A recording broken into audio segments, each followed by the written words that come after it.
Hello ladies and gentlemen, and welcome back to Playtech TV. My name is Kevin, and today we're going to be looking at the Aorus X7 version 2. This one's going to be featuring the i7 4710 HQ processor and has the dual GTX 860M GPUs in it. So let's get into it. So first we're going to talk about the exterior. So it's very sleek, only 24 millimeters, so very thin and sleek. This is aluminium, obviously painted black, so it has that nice black aluminium look that everybody likes. It's quite minimalistic in its look. It comes in at 427 millimeters wide, and obviously that's to accompany the 17.3 inch screen. It's 3 kgs, which is pretty good for a laptop of this class, and nothing really lights up on it aside from the logo on the inside, so it's quite minimalistic, but I think it looks really good. So specs wise, we're seeing a 17.3 inch 1080p TN panel. Processor wise, we're seeing an i7 4710 HQ processor. That's a Haswell 22 nanometer CPU. Comes in at 2.5 gigahertz base clock, but it'll turbo all the way up to 3.5 gigahertz. It has 16 gigabytes of RAM, but that can be upgraded all the way up to 32 gigabytes of RAM, which is pretty crazy on a laptop. It has 3 128 gigabyte SSDs running in RAID 0, so some crazy SSD storage going on there. But for your mass storage, it also features a 1 terabyte HDD. It has twin NVIDIA GTX 860M, so those are Maxwell-based GPUs in SLI. It also has dual band wireless AC and Bluetooth 4.0 connectivity. So first let's talk about the screen. So it's obviously a 17.3 inch screen, 1080p. I thought it was pretty good actually. You never feel like it's lacking in terms of screen real estate, so that was actually pretty decent. Yeah, more than enough for a laptop anyway. Now it is a TN panel, so you know, viewing angles can be a bit of an issue, but it honestly wasn't that bad. For a TN panel anyway. Although the color reproduction I thought wasn't too good. It was a little bit on the cold side. I'd like it to be a little bit warmer. Even with the brightness bumped all the way up, it just seemed a little bit cold as far as the colors go. But aside from that, the refresh rate was excellent, and overall it was pretty good. So let's talk about sound quality. So it features 2 tweeters and 2 subs, and they're up here in the top and also in the side corners here at the front. Now it has quite a full sound, which I like out of a laptop, and it was pretty good, and it had good bass, and the volume went up quite high without getting rattling. So without a doubt, I have to say, sound-wise, this was probably one of the best laptops actually that I've ever had the pleasure of using. It was just really good. It makes you think that you might not even need to use headphones with it. As most laptops, when you start bumping the volume up quite a bit, there's a lot of rattling noises, and the bass doesn't generally sound that good, but with this one, it was just fine. So in terms of I/O, we're seeing absolutely nothing around the front. Around the left hand side here, we see the vent at the front, which is for the speaker, a microphone jack, headphone jack, USB 3.0, VGA, HDMI, and an Ethernet, and this is an exhaust for the GPU and CPU. Around the back, we're seeing another exhaust, 2 USB 2.0s, the power connector, another exhaust for the other side. We're seeing an exhaust here too, that's for the GPU and CPU.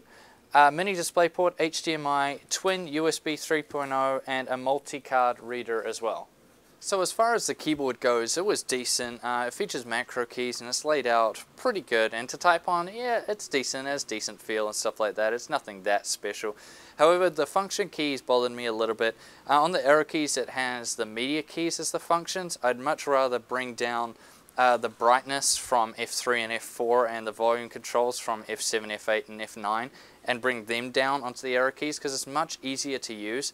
Then you can just hit function and change the volume where you like, and a lot of laptops do that, having the brightness and volume controls on the arrow keys rather than up the top. It just feels a bit more clunky having to go all the way up there and use them, and rather having media keys down here, which you're probably not going to use as often. So let's talk about the touchpad. So it's glass, kind of like a smartphone display, so it makes it a bit more like a fingerprint magnet. I didn't really like using it at all. It didn't feel that good to use. It was really stiff. The scrolling was really hard to do, and pinch to zoom in that was like impossible to actually get it to work half the time. so I really didn't like using it that much. And if you're going to be gaming with this, you're going to be wanting to use a mouse anyway, so that's not that bad, but still I was quite disappointed with the touchpad. So let's talk about performance and see what these dual GTX 860Ms can really do. So in Tomb Raider on Ultimate Graphics, that's everything maxed out without VSync, it scored 54.5 average frames per second, which is just crazy. So if you turned off some of the filters or just turned down the graphics a little bit, you'd easily be able to get 60 frames per second plus consistently. I also ran the benchmark in Intel Extreme Tuning Utility, and it scored 769 marks, which is a really, really good score. And I also did Unigine Valley. This is on the Extreme HD preset, and it scored a solid 30 frames per second flat. So really good performance coming out of this, but that's to be expected with some of the specs we talked about earlier. So now to heat. It intakes air from these two vents in the bottom and exhausts them out these side and back vents. Now the CPU, as far as heat goes, thermal throttled like an absolute boss. I have never seen thermal throttling like that before. It ran all the way up to 97 degrees during the stress test in Intel Extreme Tuning Utility, and it was thermal throttling as much as 40%. So some serious thermal throttling going on there for the CPU. However, the GPUs were a completely different story. The highest I saw them go was 67 degrees Celsius, and that was during the Unigine Valley benchmarks, and I let it run for about 15 minutes, and that was the highest they went. So no problems there with cooling the GPUs, but the CPU cooling wasn't very good, and it was throttling very much in the stress testing. So as far as noise goes, it was pretty good when you're just using it for web browsing and things like that. It's pretty much quiet. You might just hear a little bit of fan noise. However, that all changes as soon as you start playing games on it. The fans ramp up heaps, and it's really, really loud. It's probably the loudest laptop I've ever used. Now that's obviously because of its small form factor. You've got to have smaller heat sinks and things like that, so they've ramped up the fans heaps to kind of, you know, offset that, but it's still, yeah, it's really loud, but it does keep the GPUs nice and cool, like I said before. Just a shame the CPU isn't being kept as cool from all the fan speed. So what about battery life? Well, with average to moderate use, you're going to be seeing about 2.5 hours to 3 hours, so nothing really fantastic. It's to be expected with the amount of hardware packed into this that it's really going to suck the battery.